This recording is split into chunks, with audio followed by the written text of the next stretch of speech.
Problem number 31 है कि आपको वैल्यू बतानी है limit h tending to 0 1 upon h integration of 1 to 1 plus 2h e की power root x sine pi x upon 3 dx। ये आपको इंटीग्रेशन की वैल्यू सॉल्व करनी है। सिंपल सा इंटीग्रेशन है। इसमें रूल कौन सा लगेगा वो मैं आपको बता दूं। इसमें लेबनीज रूल लगेगा, ठीक है। आपको मालूम होना चाहिए कब लगता है लेबनीज रूल, जब हमको इंटीग्रेशन का डेरिवेटिव करना हो। कैसे देखो, आपको गिवन है limit h tending to 0 integration 1 से 1 प्लस 2h e की पावर अंडर रूट एक्स और sine pi x upon 3 dx, और ये है डिवाइड में h। यहाँ देखो h टेंडिंग टू 0 है, तो हमको जब डेरिवेटिव करेंगे तो h के रेस्पेक्ट में करेंगे। तो सबसे पहले चेक करते हैं कि क्या फॉर्म बन रही है। जैसे हम h tending to 0, h tending to 0 यहाँ पुट करेंगे तो 0, और यहाँ पुट करेंगे तो ये वैल्यू 0 हो जाएगी। तो इंटीग्रेशन की वैल्यू आपको कहाँ से कहाँ तक फाइंड आउट करनी है, 1 से 1। तो सेम लिमिट पे अगर हम इंटीग्रेशन की वैल्यू फाइंड आउट करते हैं तो वो 0 आती है। तो इसका मतलब ऊपर वाली क्वांटिटी 0 में जा रही है, नीचे वाली भी 0 में जा रही है। तो ये 0/0 फॉर्म हो गई। तो 0/0 फॉर्म होगी तो हम कैसे सॉल्व करते हैं, एल ऑपिटल लगा करके, यानी ऊपर वाले को सेपरेट डेरिवेटिव और नीचे वाले को सेपरेट डेरिवेटिव।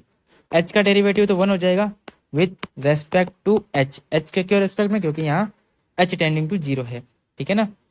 ये तो 1 हो जाएगा। लेकिन अब इस इंटीग्रेशन का डेरिवेटिव कैसे करते हैं, उसके लिए हम लेबनीज रूल लगाते हैं। अब रूल क्या है देखो, क्वेश्चन में बता देते हैं आपको। मैंने काफ़ी क्वेश्चन बता रखा हूँ, है ना। ये जो 100 क्वेश्चन नहीं है IIT JEE एडवांस के जो मैंने सीरीज चला रखी है, उसमें बहुत सारे क्वेश्चन मैंने इस पर किए हैं। तो ये होगा limit h tending to 0। Derivative कैसे करना है कि जो अपर लिमिट है, अपर लिमिट को जहाँ जहाँ x है ना वहाँ वहाँ पहले पुट करना है, ठीक है। तो ये हो जाएगा e की power under root 1 plus 2h, और ये हो जाएगा साइन कितना, पाई अपॉन 3 1 प्लस 2h। और जो अपर लिमिट है साथ में मल्टीप्लाई करके इसका डेरिवेटिव करना है h के रेस्पेक्ट में। ये बात समझ में आ गई। और अब माइनस लगाना है। अब क्या करना है, जो लोअर लिमिट है वो पुट करना है और लोअर लिमिट का डेरिवेटिव। अब थोड़ा ध्यान से देखो, ये वैल्यू तो यहाँ पुट कर ही देंगे, तो ये हो जाएगा e साइन पाई अपॉन 3। लेकिन जैसे ही मैं 1 का डेरिवेटिव करूंगा h के रेस्पेक्ट में तो 0 हो जाएगा। तो इस टर्म को लिखने की जरूरत नहीं है, ठीक है। तो -0 डिवाइड में कितना, 1। अब जो h टेंडिंग टू 0 है वैल्यू पुट करते हैं, तो ये हो गया e साइन, ये हो जाएगा 0, तो ये हो गया पाई अपॉन 3। और कितना आ गया, यहाँ पर भी h टेंडिंग टू 0 रखेंगे तो ये कितना हो जाएगा, सॉरी इसका डेरिवेटिव करेंगे ना 2h का, तो आ जाएगा 2। तो ये हो गया 2e साइन पाई अपॉन 3। तो कौन सा ऑप्शन करेक्ट है, option number D is correct. Problem 32 क्या है, the range of the value lambda for which the expression 2x square minus 5x plus 3 over 4x minus lambda can take all real values for x belongs to r minus lambda by 2। यानी कि आपको value बतानी है lambda की जो range है वो बतानी है कितनी आएगी, ठीक है। इसके लिए ये जो है ये एक्सप्रेशन ये कौन सी वैल्यू ले रहा है x की, r माइनस लेमडा बाई 4। तो कैसे करेंगे क्वेश्चन को देखो, सिंपल क्वाड्रेटिक का क्वेश्चन है ये। सबसे पहले हम क्या करते हैं, let y equal to 2x square minus 5x plus 3 over 4x minus lambda. अब इसको क्रॉस मल्टीप्लाई करते हैं तो कितना आएगा देखो, y 4x minus lambda equal to 2x square minus 5x plus 3। तो ये क्वाड्रेटिक बन रही है देखो, तो ये हो गया 2x square minus x into 5 minus 4y, ठीक है। और ये कितना हो जाएगा, प्लस 3 और प्लस लेमडा इंटू कितना हो जाएगा y इक्वल टू 0, ठीक है यहाँ तक। तो अब ये जो क्वाड्रेटिक है बोला क्या गया है कि क्वाड्रेटिक जो है वो आपके रियल रूट हैं। इसके जो है x की वैल्यू कौन सी आ रही है, r माइनस, है ना, रियल वैल्यूज आ रही है देखो, r माइनस लेमडा बाई 4। तो रियल वैल्यूज कब आ सकती है, तो मैंने की पॉइंट लिखा है कि कोई भी क्वाड्रेटिक है उसके रूट रियल कब होते हैं, जब उसका d greater than equal to 0 होना चाहिए। तो हम d निकालते हैं इसका, है ना। तो a की वैल्यू कितनी होगी 2, ये रही a की वैल्यू, और ये पूरी है b और ये है c। तो हम d निकालेंगे तो a की वैल्यू आ गई, b है आपके -5 माइनस 4y, और c की वैल्यू कितनी है 3 plus lambda into Y equal to, sorry ये सी की वैल्यू। अब हमको निकालना है D equal to B square minus 4ac ये होता है। तो बस बी की वैल्यू पुट कर दो, तो 5 माइनस 4y का whole square minus 4 into 2 into 3 plus lambda into y, ये डी आ गया। ये क्या होना चाहिए, ग्रेटर देन इक्वल टू 0 होना चाहिए। तो जैसे इसको सिंप्लीफाई करोगे कितना आएगा, 16y² plus y into 40 minus 8 lambda plus 1 greater than equal to 0। अब ये क्वाड्रेटिक है वाई में, ये क्या है, quadratic in Y.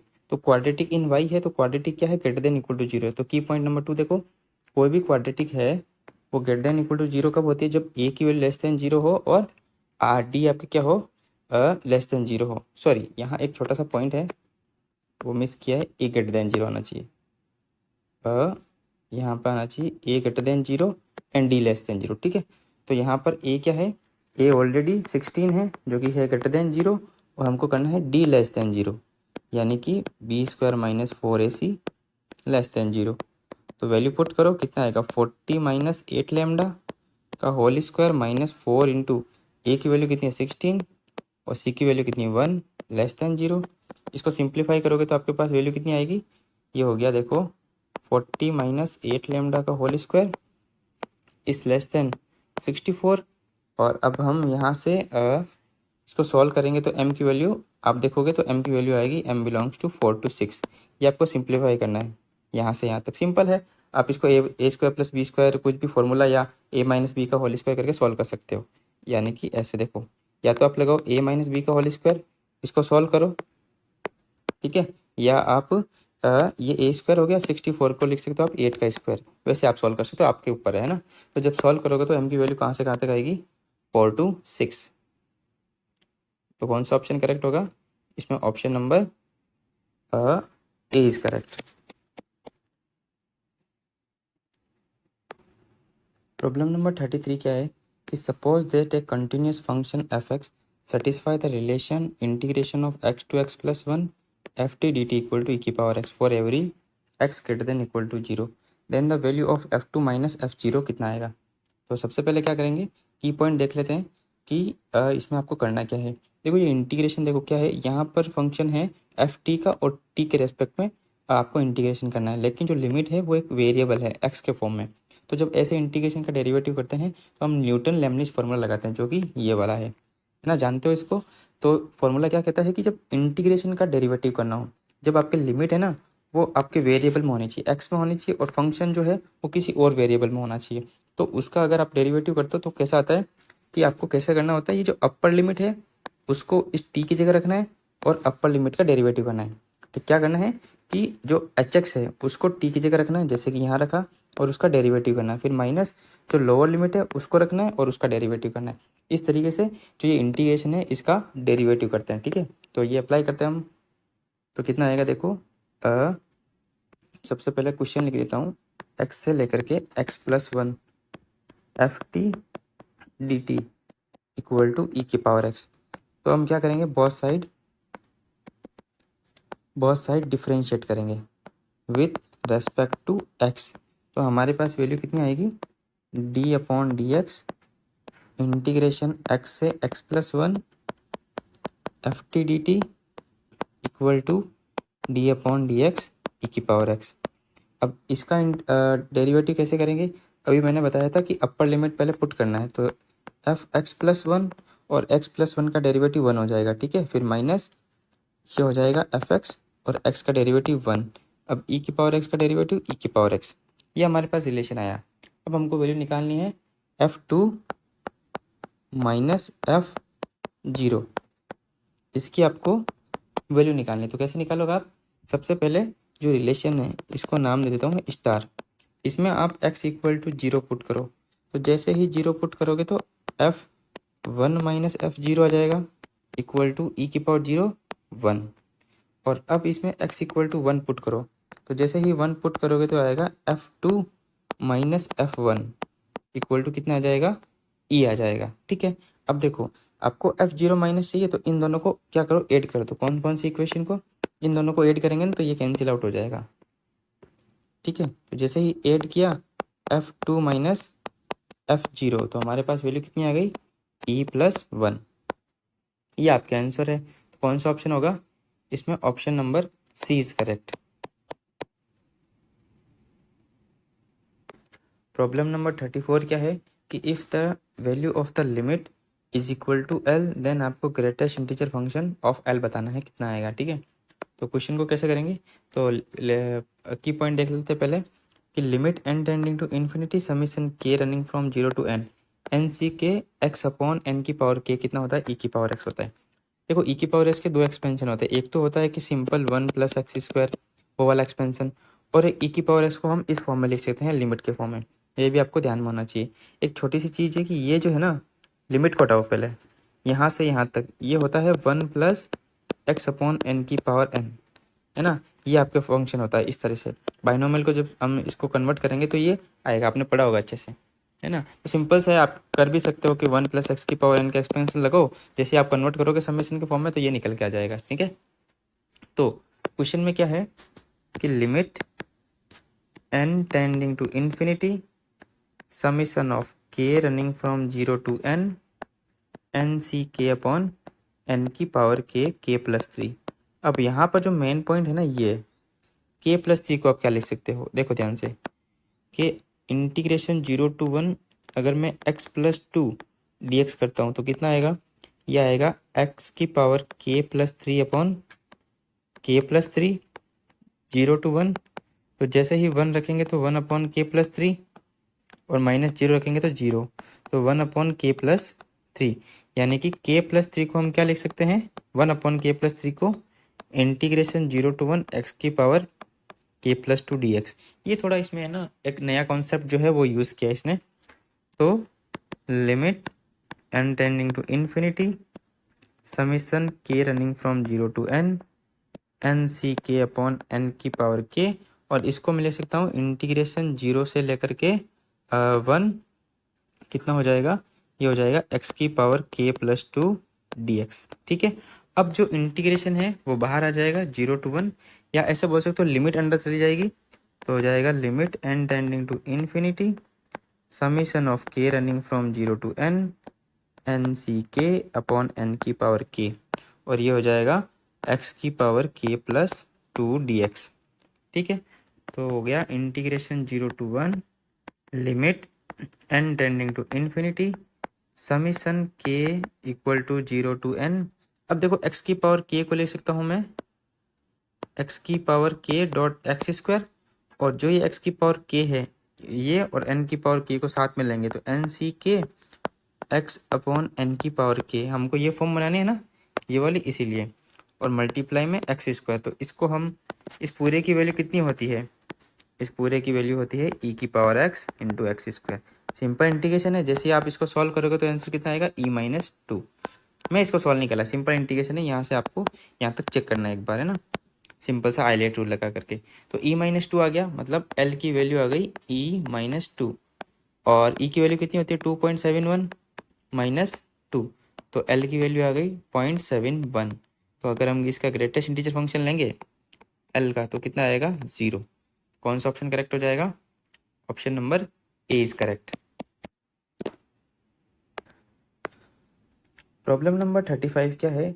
If f(x) is a differentiable function defined for all positive real number such that x into f x equal to x plus integration of 1 to x ft dt, तो आपको इस summation की value बतानी कितनी आएगी? तो देखो आप क्वेश्चन में थोड़ा ध्यान से पढ़ो इसको, तो आपको नजर आएगा यहाँ जो इंटीग्रेशन दे रखा है ये वाला, वहाँ पर एफ जो फंक्शन है वो तो टी में है, लेकिन जो लिमिट है वो वेरिएबल है। मैंने बताया था जब भी ऐसा है तो आपको लेबनीज़ रूल लगाना है, तो वही हम करेंगे। तो सॉल्यूशन ये है x f x equal to x plus 1 से x f t d t. तो जब भी हमको फंक्शन निकालना हो और इंटीग्रेशन इस टाइप का है तो आप लेबनीज़ रूल लगाओगे। तो लेबनीज़ रूल लगाएंगे मतलब बहुत सारे डिफ्रेंशिएट करेंगे, differentiate with respect to x, तो कितना आएगा? एक्स एफ एक्स का कैसे करेंगे? फर्स्ट सेकंड मान करके, तो एक्स को छोड़ा एफ एक्स का F dash x plus f x को हम छोड़ेंगे और एक्स का 1 हो गया, और इंटीग्रेशन इधर एक्स का हो जाएगा 1, और इसका इंटीग्रेशन कैसे करेंगे? मैंने बताया अपर लिमिट पुट करनी है, तो सबसे पहले अपर लिमिट पुट की और एक्स का derivative 1 minus lower limit put करेंगे तो f1 और 1 का डेरिवेटिव 0, तो वैल्यू आ गई x f dash x plus f x is equal to 1 plus f x cancel, तो यहाँ से एफ डैश एक्स कितना आ गया 1 अपॉन एक्स। तो अब इंटीग्रेशन करेंगे बोथ साइड, हमको जब भी डेरिवेटिव का अगर हम इंटीग्रेशन करते कितना आता है वही फंक्शन आ जाता है, ठीक है। तो यहाँ से कितना आ गया f x is equal to, ये आ गया l n x plus c. अब हम क्या करते हैं कि x इक्वल टू 1 पुट करते हैं इक्वेशन नंबर 1 में। तो देखो इक्वेशन नंबर 1 ये रही, इसमें 1 पुट करो तो 1 into f one equal to कितना आएगा 1 plus 1 to 1 f t d t, और जब भी इंटीग्रेशन सेम लिमिट पे हो तो कितनी वैल्यू होती है 0, तो यहाँ से f1 की वैल्यू 1 आ गई। अब ये वैल्यू हम इसमें पुट करेंगे, किसमें, इस फंक्शन में, और यहाँ से c की वैल्यू आएगी। तो f1 equal to ln1 plus c, और f1 की वैल्यू 1 है, ln1 की 0 होती है, प्लस c, c की वैल्यू कितनी आ गई 1, यानी कि fx हमारे पास आ गया ln x प्लस 1। यहाँ तक ठीक है। अब देखो हमको निकालना क्या है, हमको एफ ई की पावर एक्स निकालो पहले तो कितना आएगा एफ ई की पावर एक्स हो जाएगा ln ई की पावर एक्स प्लस 1, तो यहाँ से हो जाएगा x प्लस 1, ये आपके पास फंक्शन आ गया है ना, ई की पावर एक्स। तो हमको क्या निकालना है, ई की पावर के, है ना, के है तो एक्स की जगह के रख दे एक बार, या सीधा के ही निकाल सकते थे वैसे तो। ई की पावर के कितना हो जाएगा के प्लस 1। अब समेशन निकालना है, कहाँ से कहाँ तक, के रनिंग फ्रॉम 1 to 11, 11 है या 10 है, 10 है ना, 10 एफ ई की पावर के, तो ये हो जाएगा समेशन ऑफ के रनिंग फ्रॉम 1 to 10 के प्लस 1, यानी कि 2 plus 3 plus 4 plus dot dot कहाँ तक 11 तक। तो इसका सम कितना आएगा जब आप निकालोगे 65।